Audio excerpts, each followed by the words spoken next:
штучны інтэлект можа стаць экзістэнцыяльнай праблемай чалавецтва. Лукашенко кажа, я прыдумаў, стая ў істокаў штучнага інтэлекта. Гэта праўда, гэта не жарт. Я напружваюся. Мы будзем даўжэй адукоўвацца, ведаць менш інфармацыі. Нам не трэба ўсё гэта. Ніхто не разумее ў нашай дзяржаве гэтай тэхналогіі. Штучны інтэлект развіваецца дзякуючы вайне. Ну гэта трындзец ці не трындзец? Можа, Беларусь і правільна робіць. Мне здаецца, зараз паўсюль толькі размову, што пра штучны інтэлект. І мне стала вельмі цікава разабрацца ў гэтай тэме. Таму сёння я ганю да чалавека, які ведае ўсё пра штучны інтэлект. Мне здаецца, у гэтага чалавека ведаў больш, чым у кагосьці з постсавецкай прасторы. Гэта наш беларускі блогер IT-барада. Карацей, сёння будзе вельмі шмат тупых і не вельмі пытанняшкаў пра штучны інтэлект. Чаму Беларусі нельга карыстацца самымі папулярнымі сервісамі ў штучным інтэлекце? Ці заменіць Лукашенка ChatGPT? А заронка? Карацей, сёння будзе вельмі цікава, вельмі пазнавальна і вельмі па-светніцку. Таму з вас адразу падабаечка гэтаму выпуску. Падпішыцеся на канал, калі для вас гэта бяспечна, і мы ўжо пагналі. Тун-тун. Мы будзем сёння шмат размаўляць пра штучны інтэлект, але гэта, здаецца, нібыта нешта замежнае, нібыта нешта не наша, пры гэтым самы буйны стартап зараз у штучным інтэлекце. Ён зроблены з дапамогай беларусаў. Будзем хваліць сваіх. Канешне. Денис Ярац, стартап, ужо не стартап, кампанія называецца Perplexity. Адзінае, што гэта не самы буйны шаі стартап, бо ўсё ж такі самы буйны шаі стартап гэта OpenAI, трыльённая амаль што кампанія, хутка будзе і Anthropic. А Perplexity яны самыя буйныя ў пошуку, і напэўна яны будуць уваходзіць, прынамсі, у топ-10 кампаній па папулярнасці шаі з усяго свету. Google сапраўды вельмі паднапружыўся пасля таго, як пошук ад Perplexity стаў папулярным. Ніхто не верыў, што пошук пра штучны інтэлект будзе папулярным, бо ён працуе марудней і не так дасканала. Але ў Perplexity атрымалася. CTO гэтай кампаніі, то бок тэхнічны дырэктар гэтай кампаніі, беларус. Ён жа адзін з 3 заснавальнікаў. Денис Ярац. Ён адвучыўся ў БГУІРы, ён доўга... Не, вось тут. Ой, не ў БГУІРы, так. Он адвучыўся ў БДУ на Мехмаце. На Мехмаце. А, как я вось гэта? Файна.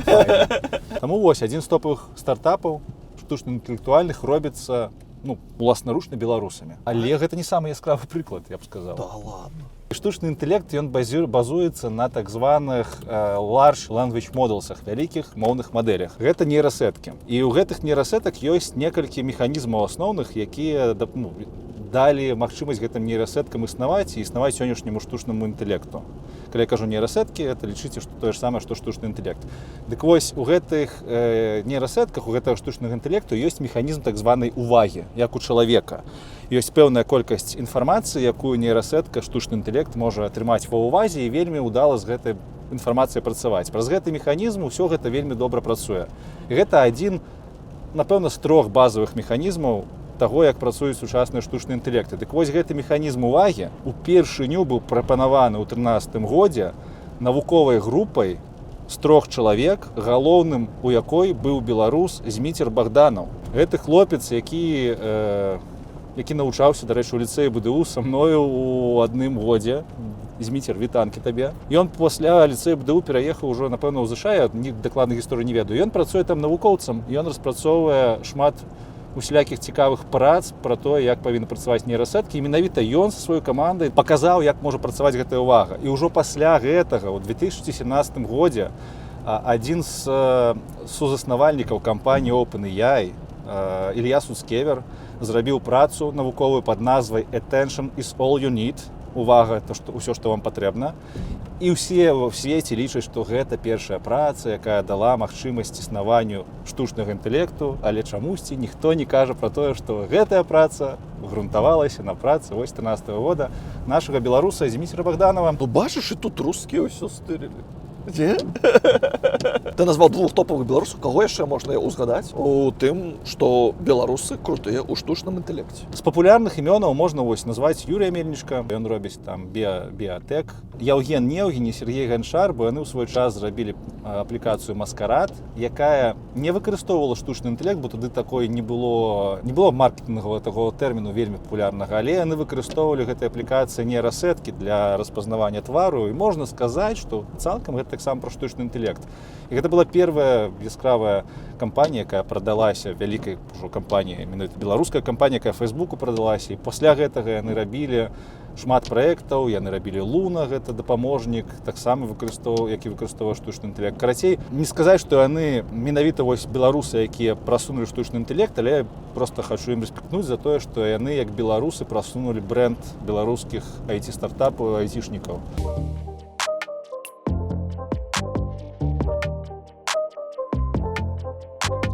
Ты мяне прывёз размаўляць пра штучную інтэлігенцыю у нейкі замак, у нейкі палац, у нейкі касцёл. Чаму ты вырашыў, што гэта месца сапраўды пасуе таму, ад чаго залежыць наша будучыня? А? Я гісторыю ведаю фігова, таму я табе не распавяду, што тут за замкі. Гэтым замкам там па 500 гадоў. У такіх месцах размаўляць пра тэхналогію, якая можа змяніць увесь свет, мне падаецца сімвалічна. Таму што тут гісторыя тварылася, і гісторыя са штучным інтэлектам сёння творыцца ў нас, і праз 500 гадоў людзі, магчыма, будуць, як яны яшчэ будуць таксама прыкладна размаўляць і пра штучную інтэлігенцыю. Плюс гэта сутыкненне дзвюх міроў, зразумела. Тут свет старажытнасці, плюс-мінус старажытнасці, свет рэлігіі, бо гэта каталіцкая базыліка, у храме гэтым, у замках гэтых таксама людзі жылі, якія былі моцна рэлігіёзныя. А штучны інтэлект гэта нібыта зусім іншы сусвет. Гэта тэхналогія, гэта суперскладаная, дасканалая тэхналогія, якую робяць шмат навукоўцаў. І гэты свет шмат для каго не перакрыжоўваецца. Як можна сумясціць тэхналогію і рэлігію? Мне падаецца, напрыклад, вось так. Распавядаць пра тэхналогію у месцы сілы рэлігійнай. Чаму не? Вось я табе покажу адзін відосік.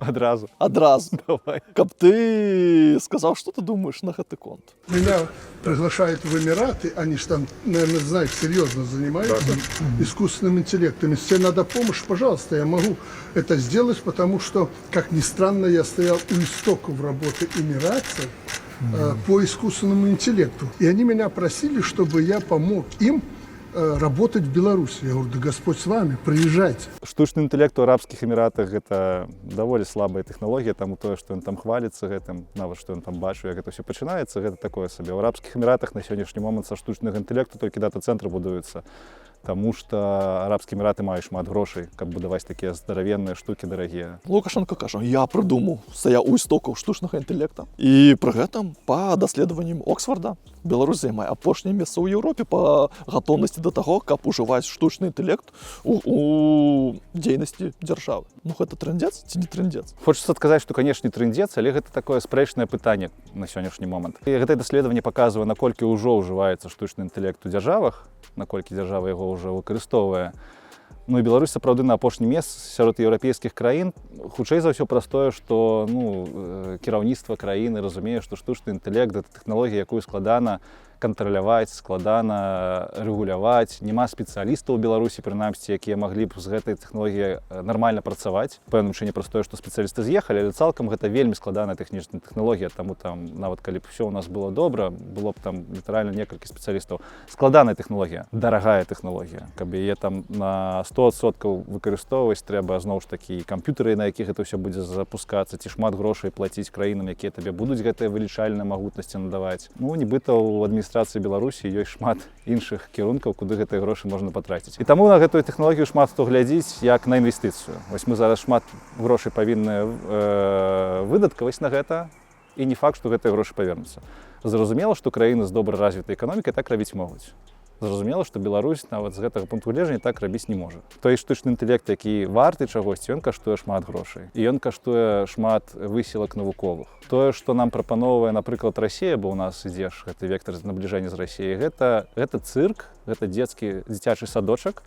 Расія па тым жа даследаванні нават не ў топ-40, напэўна, краін па ўжыванні штучнага інтэлекту. Расія, напэўна, уже ніколі не стане краіна, якая будзе лідыраваць у распрацоўцы штучнага інтэлекту. Таму тое, што прапаноўвае, напрыклад, Расія, гэта дзіцячы садок у параўнанні з тым, што ёсць у ЗША, у Кітаі. 3 самыя папулярныя сервісы па штучнаму інтэлекту ў Беларусі не працуе. Аб чым гэта кажа? Гэта нас так выключаюць, ці нам не трэба ўсё гэта? Таму што пад санкцыямі краіна, таму і не юзаецца. Амерыканскія тэхналогіі, яны працуюць на абарону краіны. Зразумела, што як кампанія супрацоўнічае з такімі дзяржаўнымі спецслужбамі, яна не будзе працаваць з краінамі, якія ў гэтых спецслужбах знаходзяцца ў санкцыйных спісках і ў спісках ненадзейных краін. Ну, а Беларусь знаходзіцца праз Расію ўжо даўно. Па-другое, у нас, напрыклад, не працуюць жа замежныя сервісы па аплаце паслуг, а ўсе гэтыя сервісы завязаны на гэтай сістэмы. Там проста за некаторыя сервісы проста немагчыма заплаціць. Таксама мы забываемся, што акрамя ЗША, да сервісаў, якіх мы не маем доступу, ёсць Кітай. Хай у іх там свае праблемы, у іх там свая гэтая палітыка кампартыі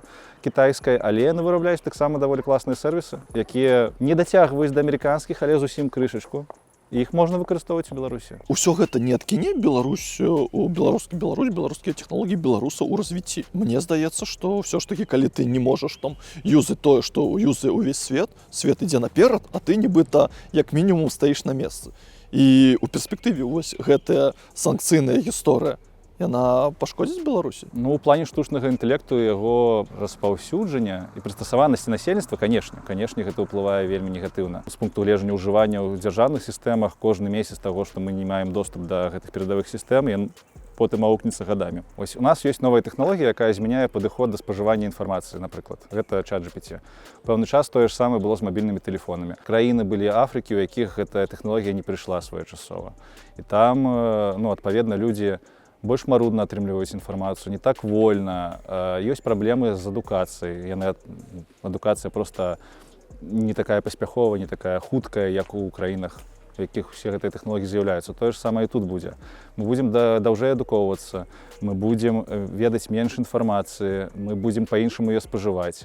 У межах Беларусі, можа быць, гэта не так будзе адчувацца, але як толькі чалавек будзе выязджаць за мяжу, ён будзе разумець, што тут людзі жывуць ужо крышачку іншай рэальнасці. Нават з пункту гледжання зручнасці жыцця. Ось чалавек, які сёння выкарыстоўвае ChatGPT, ён можа ў любую краіну паехаць, як у яго ёсць інтэрнэт, ён можа паразмаўляць з любым чалавекам на вуліцы, проста ўключыўшы гэты ChatGPT галасавы, і ChatGPT будзе ўсё пераводзіць, перакладаць. І наадварот. Чалавек, які не ведае, што так можна, што ён будзе рабіць? Ён не будзе нікуды ездзіць, бо ён не будзе пра гэта ведаць. То бок якасць жыцця паднізіцца, разуменне таго, што свет больш адкрыты, паднізіцца. Мне падаецца, што ў будучыні можа здарыцца несумяшчальнасць краіны, якая не ўжывае ўвогуле штучны інтэлект з іншымі краінамі. Ну, бо калісьці ў нас у Беларусі ж будзе ўсё добра, мы ўсе ў гэта верым.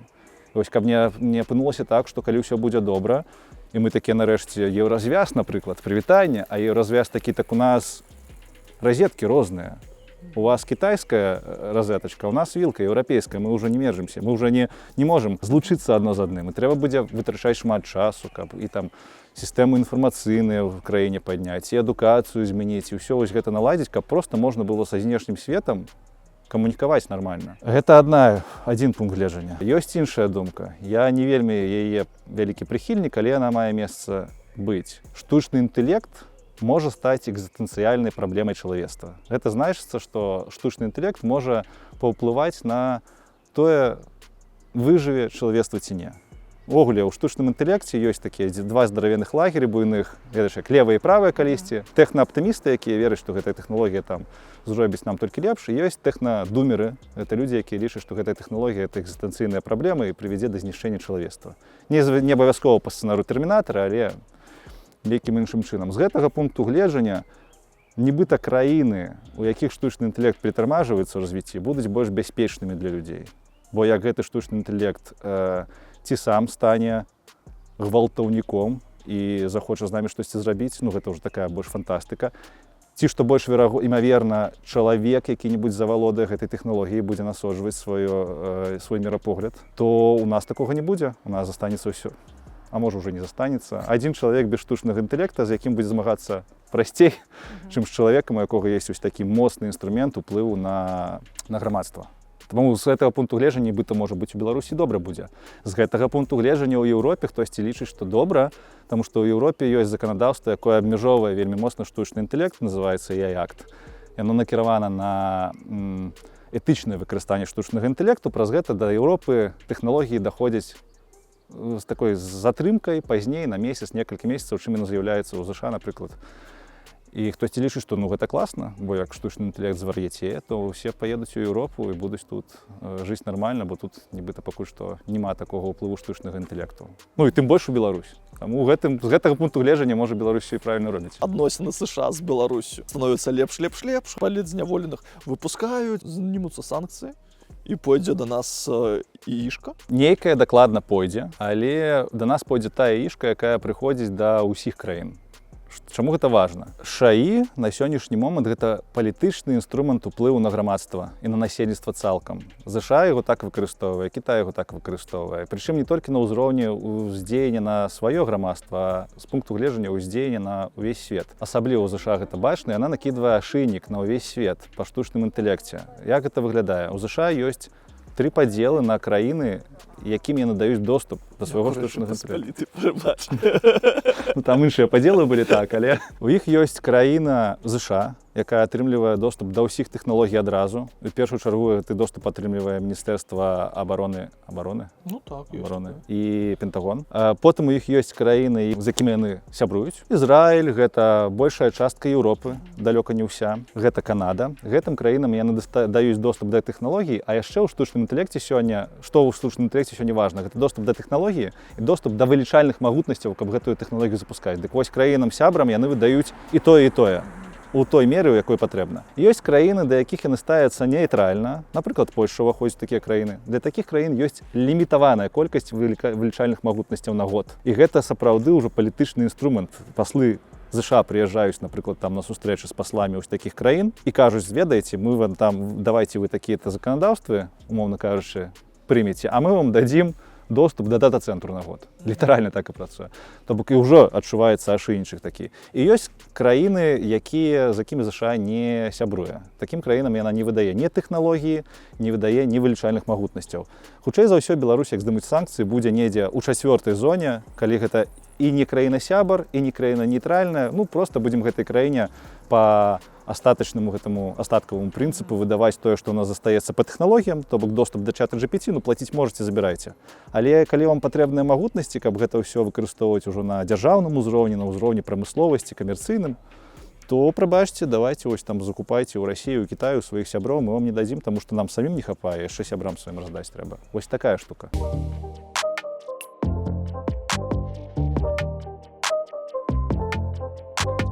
Алясніцкі замак. Блин, ну слухай, прыгожа. Прыязджайце ў Алясніцу. Слухай, а давай я табе на гэтым прыгожым фоне зраблю невялічкі бліц. Па-перша, давай вось такое табе пытаннішка. Штучны інтэлект. Каго заменіць першым? У Беларусі. У Беларусі. Блін, ну ты знаў, що ў Беларусі. Ну, ёсць топ сусветны. Ён у Беларусь закранае ўжо сёння. Гэта рэдактары тэкстаў, гэта дызайнеры і гэта праграмісты, айцішнікі, людзі, якія працуюць з кодам і з тэхналогіямі на камп'ютары. У Беларусі магчыма яшчэ, што як дзяржава пачне выкарыстоўваць вось гэты кітайскі штучны інтэлект на ўзроўні дзяржаўных устаноў, то там дзяржаўныя дзеячы будуць скарачацца. Ну, таму што літаральна, я думаю, 99% з іх можна сёння чатам GPT замяніць. Бо мы ведаем, хто ў Беларусі працуе на гэтых пасадах. Але Беларусь ж такі забяспечана больш, бо ў нас больш не інтэлектуальнага, а ручнога труда. Вось гэты ручны труд, ручная праца, она будзе заменена пасля інтэлектуальнай. Таму што замяняць людзей на вытворчасці трэба чым? Не чатамі, а роботамі. А робот – гэта чат, які яшчэ змешчаны ў фізычнае увасабленне робота. Плюс роботатэхніка яшчэ не дасягла того ўзроўню. Таму, як вы хочаце ў Беларусі быць забяспечаныя працы, ідзіце рабіць пчалярні, крамы з продажам кветак, бульбачку сажайце, дауншыфцерскае жыццё. Разглядайце, гэта будзе яшчэ гадоў 10 у трендзе. На Белазе, на Мазе. Іх заменіць у апошнюю чаргу. То есть можна не хвалявацца? Ім можна не хвалявацца. Настаўнікам можна хвалявацца, можна медыкам яшчэ хвалявацца. Прычым у Беларусі гэтыя галіны маюць малыя заробкі. Ім і так не вельмі салодка жывецца настаўнікам і медыкам у Беларусі. А тут іх яшчэ пачнуць аптымізаваць штучным інтэлектам, як ува ўсім свеце робіцца. Ну і гэта ж все прадпрыемствы, як кажуць, грошай не маюць, убытачныя. Ну, за што яны там гэтых роботаў будуць наймаць? Трэба больш пазітыву. Я прапаную табе кароткі бліц. Каго з гэтых беларусаў замене штучны інтэлект? Можна разганяцца, можна жартаваць. Я называю прозвішча. Ты фігачыш, заменіць ці не? Лукашенко. Толькі пры ўмове, як яго бліжэйшых паплечнікаў заменіць іншы штучны інтэлект. Лукашенко умее вельмі незвычайна дамаўляцца са сваімі вось гэтымі сябрамі па рэжымах, як там застануцца людзі, то штучны інтэлект з імі не зможа дамаўляцца. Вось як усіх адразу, то так. А заронак, заменць яго чат GPT. Часамі падаецца, што тэксты яму чат GPT піша. Прычым чат GPT такой двухгадовай даўніны, ведаеш, бо там ну, ось ужо настолькі жаўтушна, што нібыта так не можа чалавек пісаць. З іншага боку, эмацыйна, я думаю, штучны інтэлект так не зможа. Бо каб эмацыйна так рабіць, трэба ненавідзець 10 мільёнаў людзей. А штучны інтэлект не робіць, каб ненавідзець і адчуваць ненавісць. Таму не. Нібыта палітык, але Наталья Качанова. Ой, бля. Не ведаю, давай так скажу, не сачу за гэтай персонай моцна. А вось такі чалавек Галоўчынка. О, ён казаў, што штучны інтэлект можа вылічваць камуналку. І пра Качанову, і пра Галоўчынка я казаў, што ў нас у сістэме працуе шмат людзей, якія не на сваім месцы. Яны не маюць адпаведнай адукацыі, яны не маюць адпаведнага досведу, іх проста паставілі, таму што яны зручныя, таму што яны сябруюць з тым, з кім трэба сябраваць. І так, камуналку штучны інтэлект можа пралічыць. Пры адпаведных людзях, якія будуць яго налажваць. 100% гэта не будзе Галоўчынка. Макс Корж. Ці зможа яго замяніць чат GPT? Я не з'яўляюся прыхільнікам вельмі моцным Макса Каржа. Я слухаў некаторыя яго трэкі. Я, як чалавек, які робіць музыку са штучным інтэлектам, магу сказаць, што ну, ведаю шмат лепшых прыкладаў рэпу, падобных на стылістыку Каржа, якую робіць пра штучны інтэлект, для сябе. То бок, абіраючы паміж рэпам Каржа і рэпам штучна-інтэлектуальным, я беру і другое. Але ну, я ведаю, што Макс Корж забіў здаравенны варушняк, двіж вакол сваёй асобы. І гэта, канешне, пакуль што штучны інтэлект зрабіць не можа. Пакуль што у нас няма такіх рэлігіёзных моладзевых аб'яднанняў. Кажу рэлігіёзных, канешне, жартую. Для мяне музыка гэта музыка, а музыка гэта асобнае нешта. У такім чынніку, ну, музыка ёсць лепшая. Окей, давай далей. Мой сябрушок Саша Філіпенка, пісьменнік. Можа. Саша Філіпенка піша пра рэчы даволі цяжкія для чалавека, для людзей, якія памятаюць гэта спадчыну гэтага Савецкага Саюзу, так, беларускую спадчыну балючую. Таму пра балючыя рэчы, вось як і Алексеевіч, можа, яна ў цябе будзе, ну, наўрад ці. Всё ж такі, тым больш Алексеевіч, якая там і Нобелеўская лаўрэатка, гэтыя людзі пішуць пра боль чалавека, каб пісаць так, трэба гэтую боль разумець, можа нават перажыць дзесьці. Штучны інтэлект, ён, ну, пакуль што ён не мае самавызначэння, самасвядомасці, каб гэтую боль перажываць, яго такога панятку няма. Таму хутчэй за ўсё не заменіць, але я не выключаю, што штучны інтэлект будучыні, які будзе ведаць пра кожнага з нас шмат персанальнай інфармацыі, ўсё імкнецца ў той бок, што штучны інтэлект будзе моцна персаналізаваны пад кожнага чалавека. З кожным годам мы ўсё больш і больш інфармацыі гэтаму штучнаму інтэлекту даем. І вось я не выключаю, што праз гадоў 5-10 штучна-інтэлектуальная сістэма зможа для мяне напісаць твор, які для мяне персанальна, уласна, будзе нашмат больш драматычным і уразлівым, чым тое, што піша ты же самы Саша Філіпенка для шырокіх мас. Таму што проста штучны інтэлект будзе лепей мяне ведаць. Можа быць, ён нават возьме твор Сашы Філіпенка і пераробіць яго пад мяне так, што ён для мяне персанальна, уласна, будзе ўспрымацца нашмат больш кранальна. Вось такая перспектыва можа быць. Але ну, на сённяшні момант на Амазоне траціна кніг гэта штучна-інтэлектуальныя кнігі, якія пісаў штучны інтэлект. Аб чым гэта кажа? Аб тым, што людзі нармальна так чытаюць, хай пакуль што папсовыя, але штучна-інтэлектуальныя гісторыі. Ты зараз прыклад з Амазоном прывёў, і мне так становіцца дзіўна. Ну вось, у мяне установка. Чалавек стварае мастацтва і замяніць вось гэты вось навык чымсьці сінтэтычным. Ну гэта нібыта забіць вось гэтую творчасць, забіць вось гэтае пачуцце. Што ты думаеш на гэты конт? Я вырас на Гаррі Поттере. Я памятаю тыя часы, як Роулінг абвінавачвалі ў тым, што ёй тэкст напісала нейрасетка, хаця тады такіх тэхналогій не было. То бок ужо даўно тады нават былі такія чуткі, хаця ну зразумела, для мяне зразумела, што Гаррі Поттер гэта цалкам чалавечы твор. Я да гэтага стаўлюся з пункту гледжання сябе ўласна. Як мне падабаецца твор, мне няма розніцы, пісаў гэта чалавек ці не чалавек. На сённяшні момант усё, што пішацца штучным інтэлектам, пішацца пад уплывам чалавека. Таму можна да гэтага ставіцца такім чынам менавіта. Не хачу мацірыцца, але... Давай мацірысь! Ну, думка таго, што трэба, прабачце, заебацца, каб гэта стала шэдэўрам і творам, які варта слухаць, для мяне вельмі чужая і далёкая. Як чалавек проста ўклаў частічку сябе, як яму падабаецца тое, што ён зрабіў, хай гэта музыка будзе, хай гэта будзе кніга, то для яго гэта ўжо важна. І, магчыма, для кагось іншага таксама будзе важна і цэнна і крута. З гэтага пункту гледжання мне няма розніцы, што чытаць. Я заўсёды ведаю, што за гэтым ёсць аўтар. Ну, хай будзе прадюсер. аўтар гэта штучны інтэлект, а прадюсер ёсць. То бок гэта само па сабе не з'явілася ад штучнага інтэлекту. Хтосьці гэта зрабіў для чагосьці. Іншая справа, што хтосьці гэта робіць для камерцыі, такое мне не падабаецца, хутчэй за ўсё яна будзе паверхнасная нейкая, а хтосьці робіць это таму, што яму падабаецца. Вось такое мы слухаем, чытаем. Як толькі штучны інтэлект самастойна зможа такія творы рабіць, а гэта адбудзецца, калі ў яго з'явіцца зноў ж такі гэтая самая самасвядомасць, калі яна з'явіцца, невядома, ці з'явіцца наогул, але як яна з'явіцца, то мне таксама будзе гэта цікава чытаць, бо гэта ўжо будзе іншая істота, не чалавек, якая будзе перадаваць свой пункт гледжання. Гучыць крыху вось як з фільмаў вось гэтых кашмараў, з фільмаў жахаў, дзе вось гэтый надінтэлект проста ўсіх парабаціць, і гэта ну такое страшнавата. Ці гэта я пужаюся вось гэтых. Вось Слава Камісаренко. Яго заменяць? Ну не, канешне, ну не. Ну жывыя эмоцыі, жывыя эмоцыі. Не можа чат даваць жывых эмоцый пакуль што. Зноў ж такі, жывыя эмоцыі гэта свой досвед.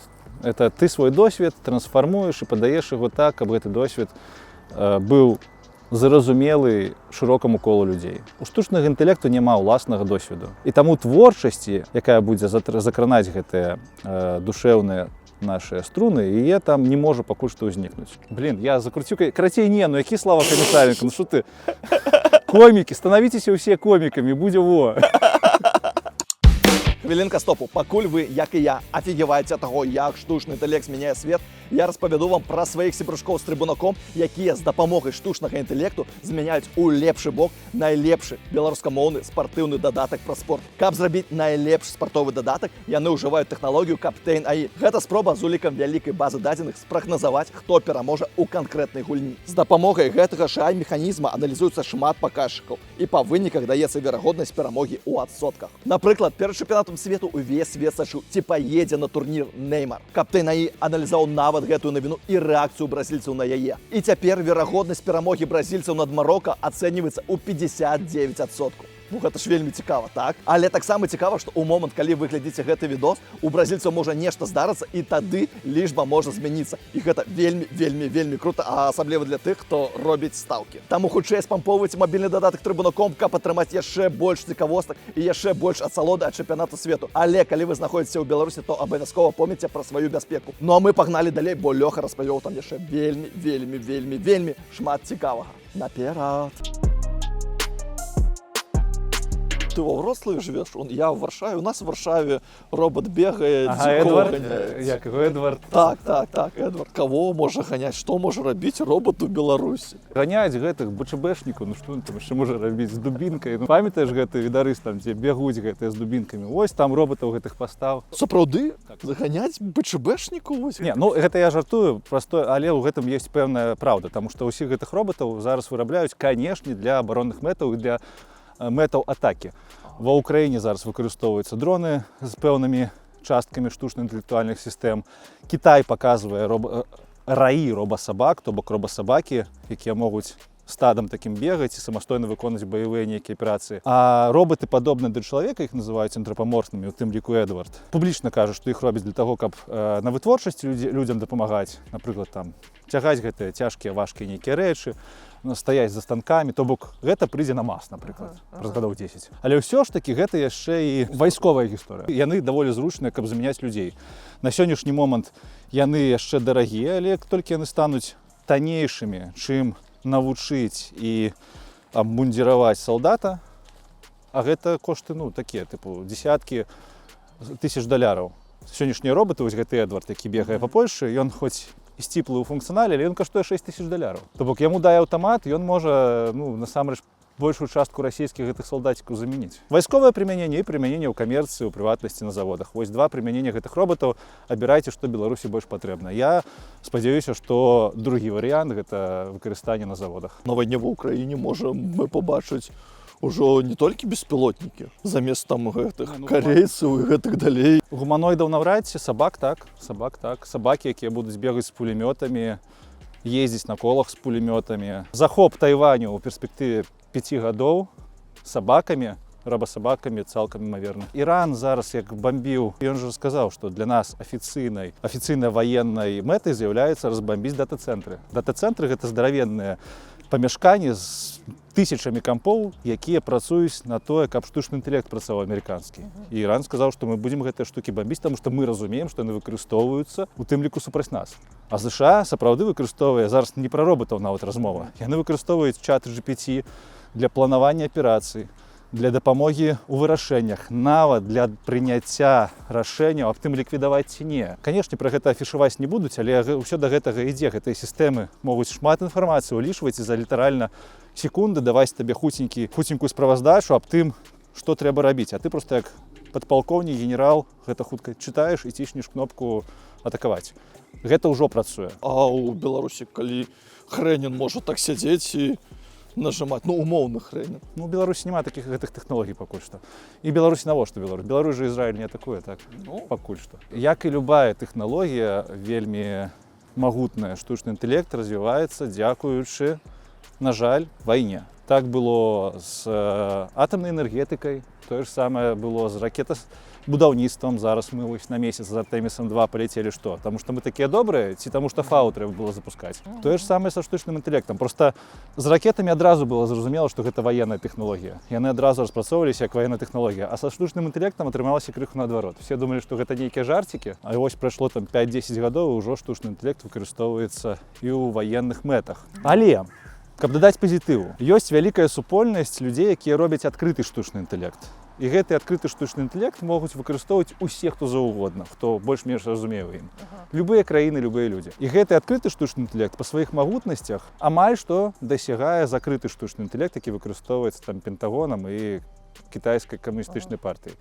Бок у нас ёсць надзея, што нават калі там штось з'явіцца моцнае, што будзе ўвесь свет падпарадкоўваць там лініі партыі нейкай краіны, будуць заўсёды адмыслоўцы, якія змогуць зрабіць штосьці насуперак, таму што ёсць проста адкрытыя тэхналогіі. У тым ліку гэтыя тэхналогіі можна выкарыстоўваць для адукацыі, для паляпшэння стану ў краінах трэцяга свету і ўсё астатняе. Можна, гэта робіцца. Ну хоць ты ў царкву ідзі пасля гэтага. Таму кадры з царквы мы пакінем.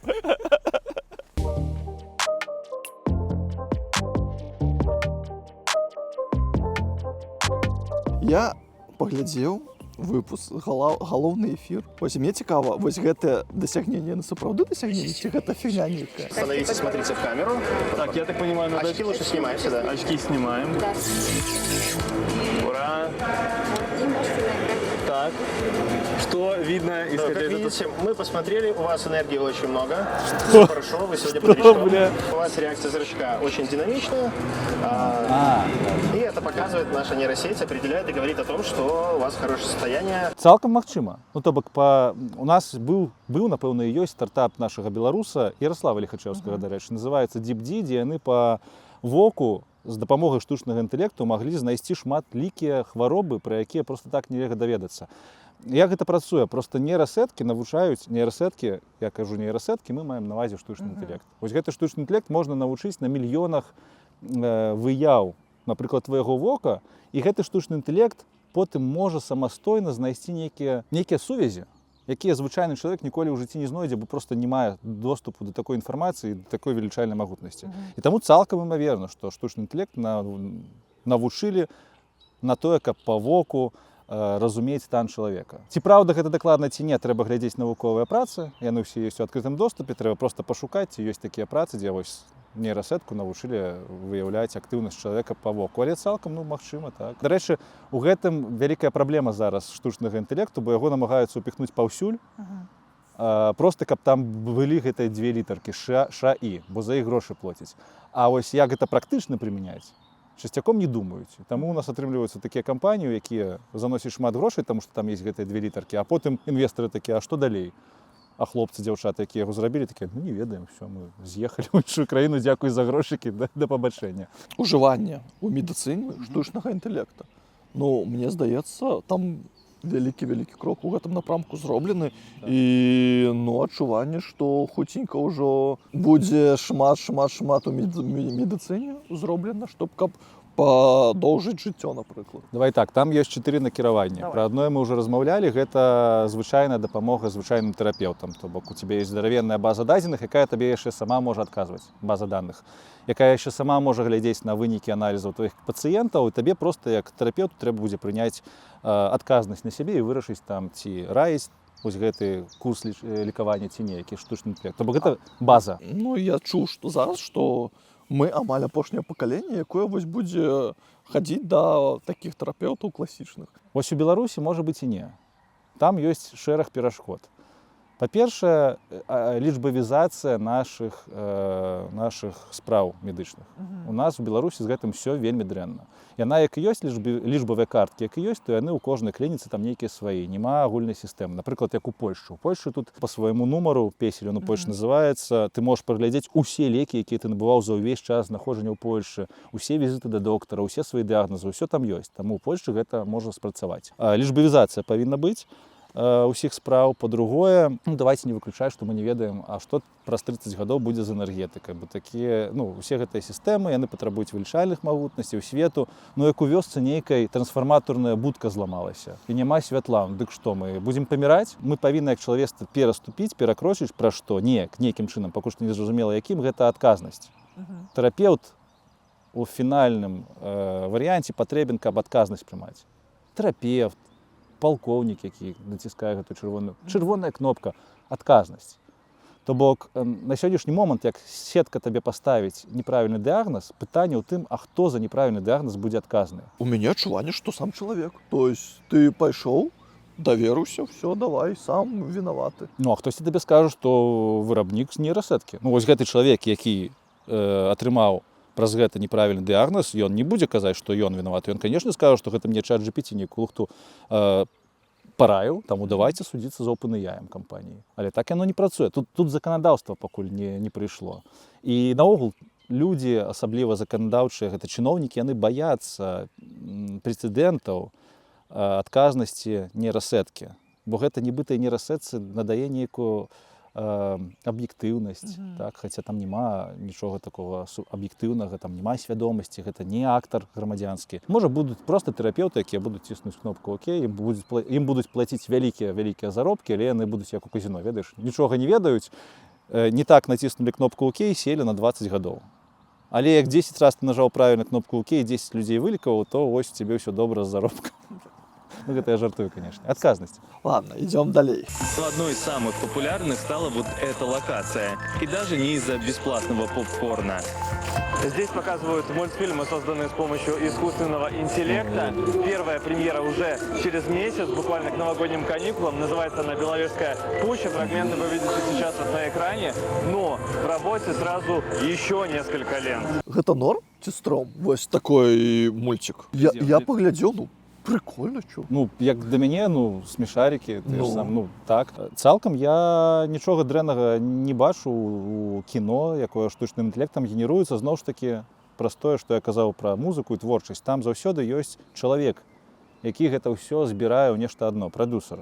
Сцэнарый, які чалавекам разглядаецца. Ты жа згенераваны відэаряд, ён таксама чалавекам разглядаецца і надглядаецца. Таму нібыта, як гэта добра выглядае, чаму не? Так можа нам Беларусь фільм просто перанесці на штучны інтэлект і будзе хоць нейкі эфект, бо пакуль эфект такі сабе. Тэхналогія генерацыі відэа на сённяшні момант не такая дасканалая, каб можна было рабіць якасныя фільмы. І нават гэты мульцік, я ўпэўнены, што там шаі, магчыма, нават амаль што і не было. Можа, толькі для таго, каб гэта паказаць на канферэнцыі, там, не ведаю, сцэнарый шаі праверяў. Таму што сама тэхналогія генерацыі відэа, яна галівудскіх фільмаў дакладна не зробіць, бо Галівуд бы ўжо гэта рабіў, не зробіць. Мульцікі зробіць, але там ўсё вельмі недасканала і вельмі дорага. Там, умоўна кажучы, 10 секунд генерацыі больш-менш чагосьці такога, што можна глядзець, будзе каштаваць, даляраў 100. А табе трэба ж не адзін раз генераваць 10 секунд. Ты калі кіно робіш, ты звычайна генеруеш разоў 200, з этих 200 абіраеш тое, што табе падыходзіць. То бок, ось лічы 10 секунд, 200 разоў, прыкладна, хай нават на $50, гэта у нас колькі ўжо, гэта у нас $10 000 на 10 секунд, штось такого кшталту. І гэта толькі адна генерацыя. Ось палічы, сколькі на фільм тебе будзе заходзіць. Там будуць $1 000 000, Плюс гэта ўсё робіцца не хутка, то бок генерацыя там 10 секунд, яна доўжыцца 2, 3, 5 хвілін. Мы не можам генерировать цэлыя фільмы, гэта ўсё трэба не камбінаваць. Гэта пакуль што недасканала. Напрыклад, у OpenAI закрылі свою каманду, якая распрацоўвала мадэль па відэагенерацыі. У OpenAI была мадэль Sora, гэта была топ-2 мадэль у свеце па генерацыі відэа, і яны месяцы 2 таму закрылі гэты накірунак. Улады нармалёва выкарыстоўваюць штучны інтэлект, ну, напрыклад, камеры распазнавальні. Ну, іх вельмі шмат, і мне здаецца, ўсё нармалёва. Всё там шых-шых-шых. Не, ну камеры распазнавання твару выкарыстоўваліся ў 20-м годзе. Гэта тэхналогіі камп'ютарнага зроку, гэта не штучны інтэлект. То бок гэта тэхналогіі, якія дапамагаюць, якія падрыхтоўваюць даныя для штучна-інтэлектуальных сістэм, якія потым іх апрацоўваюць. Самі камеры, якія там людзей неяк знаходзяць, там таксама нейрасеткі выкарыстоўваюцца, але не тыя, якія мы прывыклі лічыць штучным інтэлектам. Таму як там вам кажуць, што камера со штучным інтэлектам, то, не, такія штукі ўжо 15 гадоў як існавалі. Я не лічу гэта штучным інтэлектам. Але ну так, тэхналогіі выкарыстоўваюцца дзяржавай, у тым ліку штучна-інтэлектуальна для таго, каб падтрымліваць гэты ўплыў на грамадства. Прынамсі, я пакуль не шмат заўважаю выкарыстання штучнага інтэлекту ў фэйках. І, магчыма, гэта праз 2 хібы, якія, ну, нібыта хібы, а нібыта вось працуюць у плюс нам. Першая хіба гэта тое, што чыноўнікі проста не працуюць з гэтым, не ведаюць гэта рабіць. Другая хіба гэта тое, што у нас няма сучасных тэхналогій, большасці з іх, якія можна было б для такіх мэт выкарыстоўваць. З іншага боку, махляры гэта выкарыстоўваюць. Ну, я афігеў, калі шчыра. Гісторыя пра тое, што раней мне тэлілі, чувакі, у вас там у банку нешта здарылася, а мне тэлілі людзі. Ну, я там з імі пагыкаю і кладу трубку. А зараз мне тэліць уже згенераваны аўтаатветчык нібыта. І ён такі... І гэта табе падаецца цудам? Не, мне гэта не падаецца цудам, але я напружваюся, я больш, ну, нібыта, я больш адчуваю такое, што, ну, можа, так, нешта не тое, асабліва калі першыя разы, і гэта я чалавек, які больш-менш цікавіцца. Я зараз яшчэ падвышу твой узровень хвалявання. Ось у мяне сувядоўца падкасту за 3 дні, яна сабе за 3 дні разгарнула сістэму, не праграмуючы нічога, просто вось там па інструкцыі літаральна разгарнула сістэму, якая самастойна навучаецца, якая можа патэлефанаваць у рэстаран. Вось чалавек проста бярэ свой Telegram, і ў Telegram сваёй гэтай сістэме галасовым паведамленнем кажа: забрануй мне, калі ласка, рэстаран на сераду, я там прыйду са сваімі сябрамі, на столькі-то будзе ў такі-то час. І гэтая сістэма сама тэлефануе ў рэстаран голасам, сама размаўляе з супрацоўнікам рэстарана. І калі супрацоўнік рэстарана кажа, што там штосьці не так, гэтая сістэма сама запісвае галасовае паведамленне маёй сяброўцы ў Telegram. Яна яго чытае. Пры гэтым гэтая сістэма, яна проста кажа працоўніку рэстарана: пачакайце, калі ласка, хвілінку, я паразмаўляю са сваім там кліентам. Мая сяброўка кажа: окей, тады там на іншы дзень, і гэтая сістэма сама там працягвае, карацей, вось, яна сама размаўляе за цябе. І гэта робіцца чалавекам, які там быў праграмістам, ну, 5 гадоў таму і нічога не праграмаваў, проста ведае тэхналогію. То бок, літаральна гэты же самы шлях мог бы прарабіць там плюс-мінус любы 14-гадовы падлетак, які цікавіцца тэхналогіяй, нават не ведаючы праграмавання. То бок даступнасць гэтай тэхналогіі, яна ўражвае. І ёй могуць карыстацца ўсе. Там ёсць праблемы дзеці імі карыстаюцца. Ты ведаеш, што дзеці буляць адзін аднаго фотаздымкамі. Яны ў чат-GPT прыходзяць і генеруюць фотаздымкі сваіх аднакласнікаў, аднакласніц, якія там, не ведаю, паляць. І шантажуюць, кажуць: вось, у мяне фотаздымак, дзе ты паліш, а бацькам пакажу. І гэта дзеці. А ў цябе ёсць цэлыя сіндыкаты махляроў, расійскіх, беларускіх, якія яшчэ і праграмаваць умеюць. Яны спецыялісты. А што спецыялісты з гэтым могуць зрабіць? Дафіга ўсяго.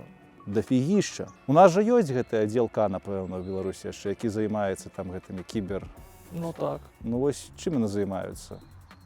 Камунікаторг кладуць. Так можа лепей бы яны са штучным інтэлектам папрацавалі і паказалі насельніцтву, як гэта ўсё можа працаваць і забяспечылі іх бяспеку, чым вось займацца тым, чым яны займаюцца.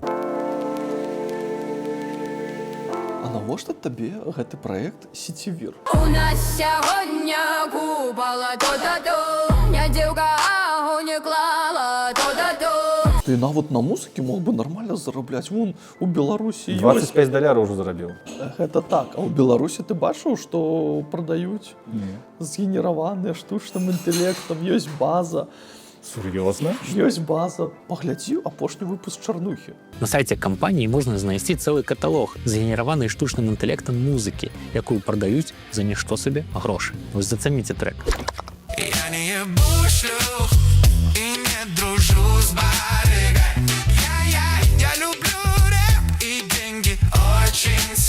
Мая павага, што зрабілі сайт файны, хутчэй за ўсё таксама шаі згенераваў, што прадаюць, але пытанне ў тым, ці прадаюць наогул. Ну, Там Саша, напэўна, таксама ж не ведае лічбу.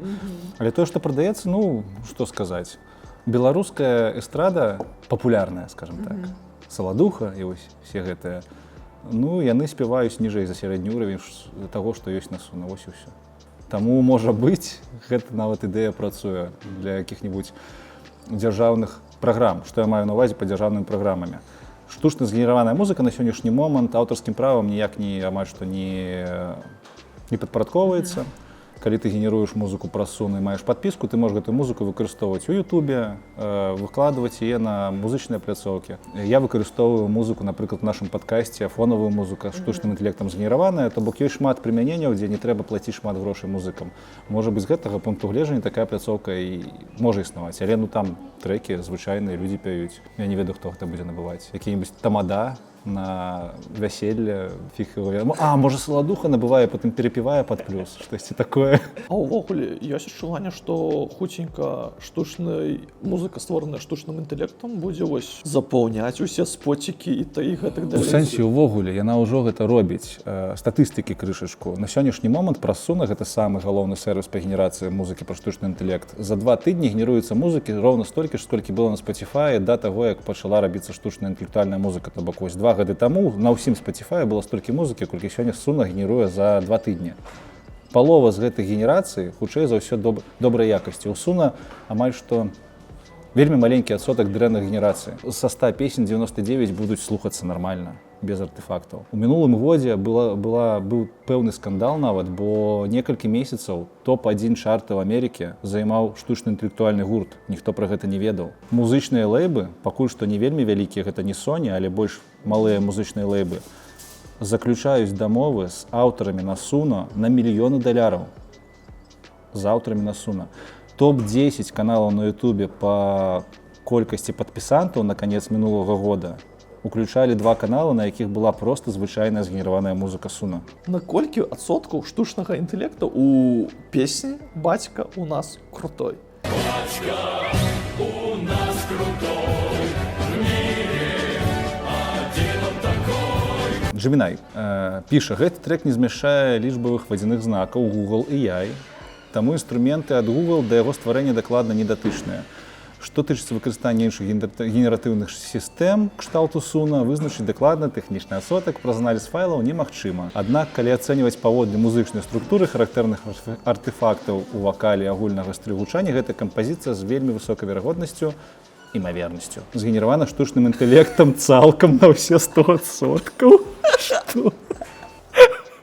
Так, не такога я чакаў, кажу. Цікава, але звычайна штучны інтэлект, усе гэта нейрасеткі, яны максімальна нейтральныя. То бок вельмі дзіўна было пачуць, што ён на 100% упэўнены, што гэта штучны інтэлект. Гэта ж можа пакрыўдзіць людзей. А штучны інтэлект звычайна робіць так, каб ён не пакрыўдзіў. А тут вось адразу шаі. Можа быць, сапраўды праз тэкст, праз простыя гэтыя словы, ён пабачыў гэтыя маркеры. Ты таксама ў адным з сваіх выпускаў распавядаў пра тое, што ёсць план у дзяржавы на штучны інтэлект, ёсць праграма, па якой там будуць выдаткоўвацца, ну, слухай, па мерках Беларусі неблагія грошы.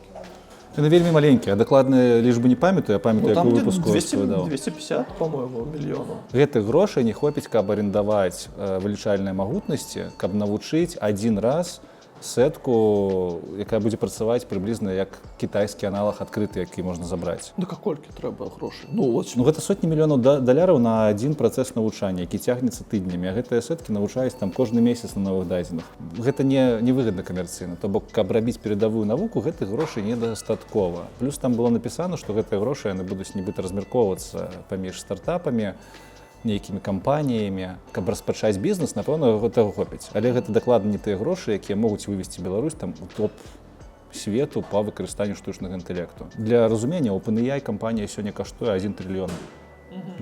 У іх інвестуюць сотні мільярдаў, проста каб яны працавалі. Кітай такія ж лічбы вытрачае, то бок топавыя дзяржавы, яны вытрачаюць такія грошы. Ну неяк жа атрымалася ў Беларусі зрабіць каго? айцішачку, а чаму не атрымаецца тады штучную айцішечку зрабіць? Не ведаю, не ведаю. Ну, можа быць, вялікі камень неяк выступіць. Блин, ніхто не разумее ў нашай дзяржаве гэтай тэхналогіі. Яны будуць ставіць гэтыя палкі ў колы, яны будуць намагацца гэта выкруціць у бок нейкіх абздурных рэчаў. Ну, так не працуе тэхналогія. Тады ў мне да цябе пытанне, што ты як аматар стварання музыкі з дапамогай штучнага інтэлекту, а давай я табе прапаную зрабіць хуценькі трек пра каго-небудзь з топаў беларускіх самых вядомых людзей. Зараз ёсць Арына Сабаленко, Макс Корж, Слава Камісаренко. Тэкст мы будзем генераваць праз Gemini, гэта гугловая нейрасетка, найлепей за ўсё з тэкстамі працуе. Будзем пісаць па-беларуску, хутчэй за ўсё, каб мы пісалі па-ангельску ці па-расійску. Магчыма, быў бы крыху лепшы вынік, бо беларускую рыфму нейрасеткі складана робяць.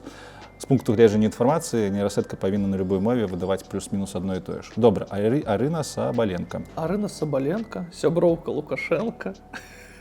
Дарэчы, што ты думаеш наконт новай гісторыі ў штучным інтэлекце, каб там з'явілася больш зразумелая, больш панятная беларуская мова? Сцэнара? Так.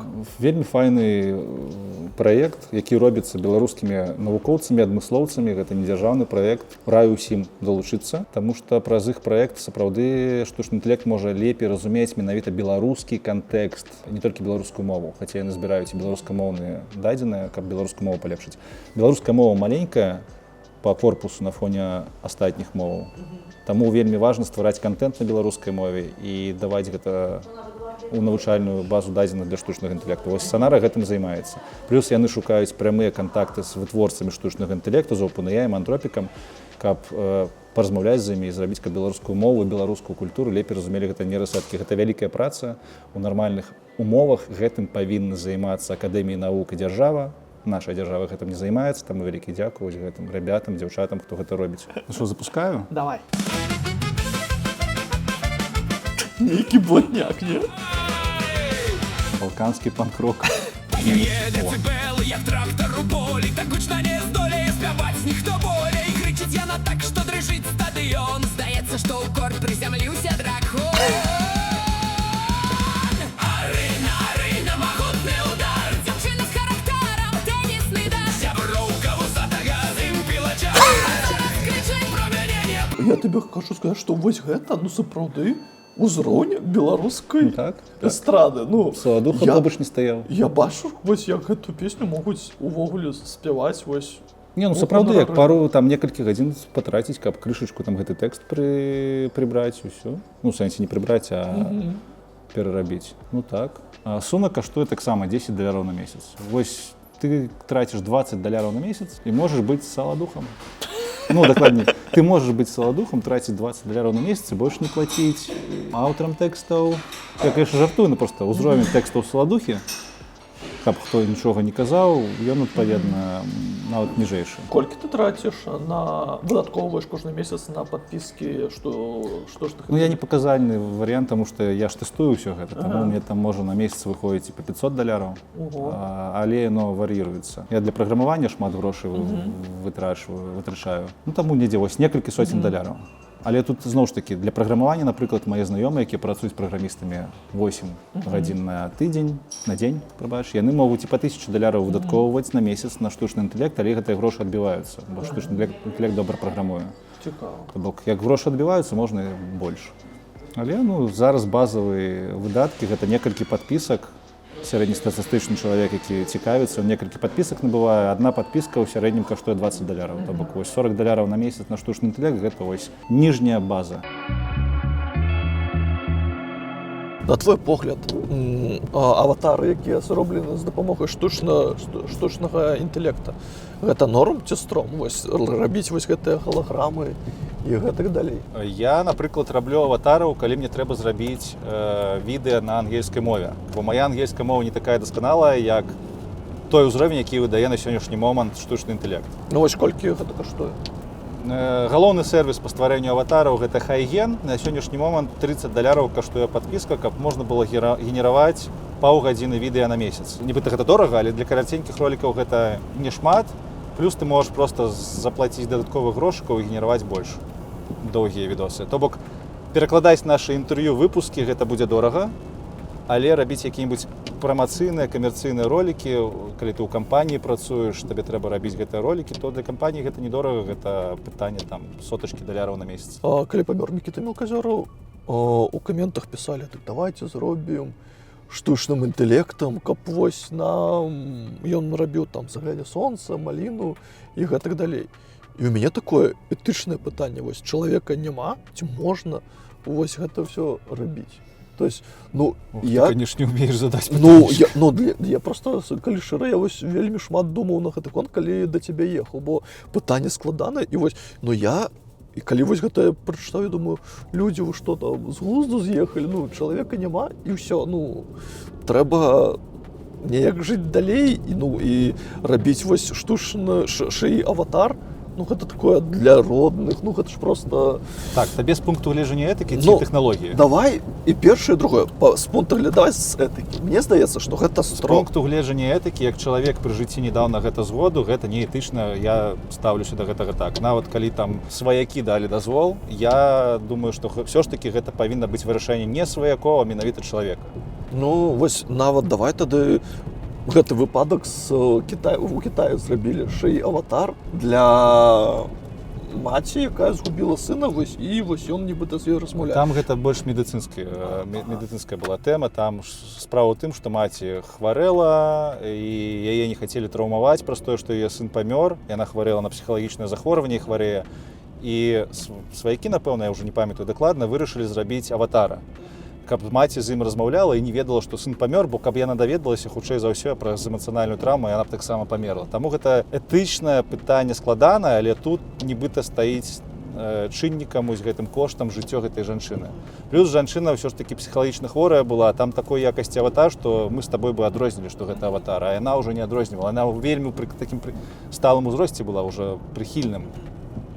А тут усё ж такі размова пра іншае, размова пра тое, каб рабіць якасны контент, які глядзіць сотні тысяч людзей глядзяць з папулярным чалавекам, які выкарыстоўваецца ў тым ліку камерцыйна, без дазвола самого чалавека, я не ведаю, гэта неяк неправільна. Як да гэтага зноў ж такі сваякі будуць ставіцца? То бок тут і дазвол чалавека павінен быць, і сваякі, таму што гэта людзі, якія будуць пакутаваць праз гэта. Як гэта так, што чалавека няма, гэта складана перажыць, а тут ты яшчэ яго будзеш бачыць нават у аватары.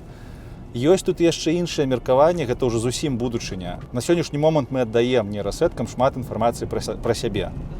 То бок, як ставіцца да пытання з Мікітам вось так холадна, я б сказаў, што дадзеных з відэа, якія Мікіта зрабіў, напэўна, было б недастаткова, каб зрабіць якаснага аватара.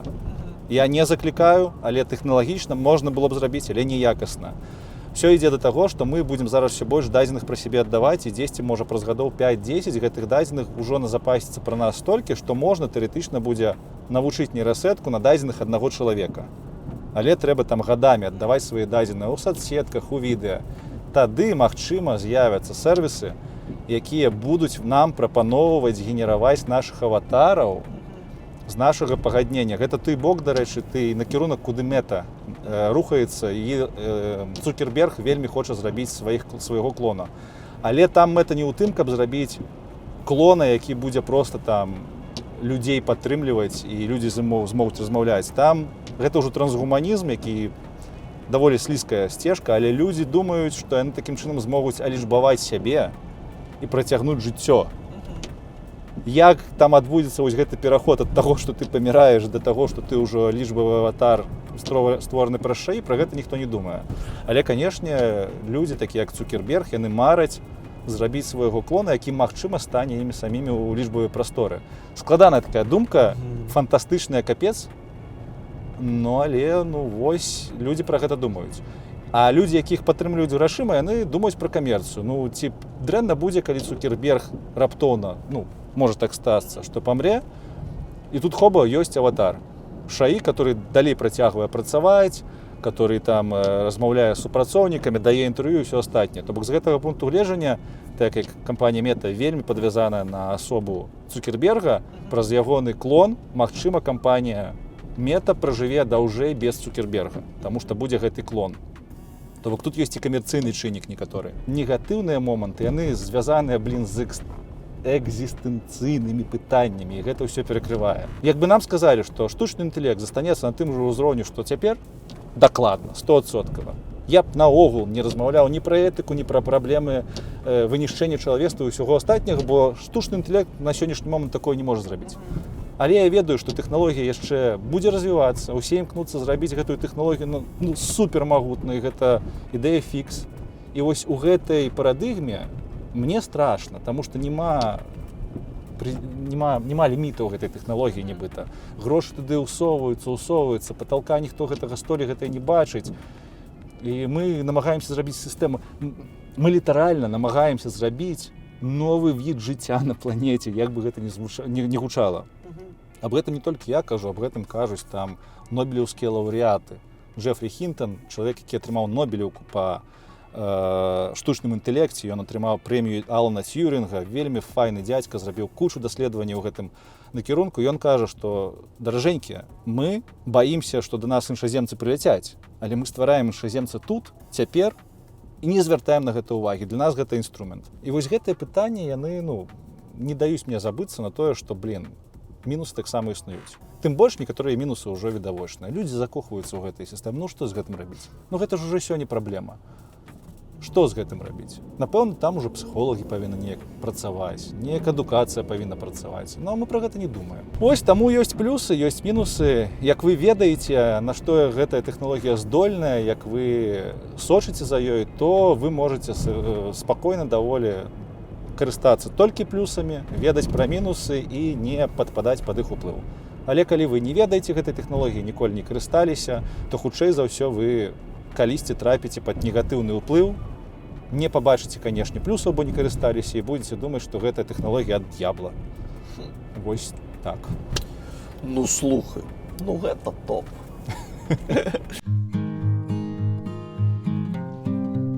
Калі шчыра, мне крыху не па сабе ад той інфармацыі, якую даведаўся пра штучны інтэлект. А што думаеце вы? Напішыце, калі ласачка, у каментарах, будзе вельмі цікава пачытаць вашае меркаванне. Ну а так, як заўсёды, дзякуй вялікі, што дагледзелі гэта відэа да канца. Гэта вялікае натхненне і вялікая матывацыя ствараць гэты праект далей. Калі у вас ёсць магчымасць, націсне пад ім падабаешку, гэта вельмі паможа прасоўванню гэтага відоса, і так шмат беларусаў даведаюцца пра штучны інтэлект. За каментары, падпісачку таксама рэспект, ну і самае галоўнае, хлопцы і дзяўчаты, хай ваше жыццё будзе маліны.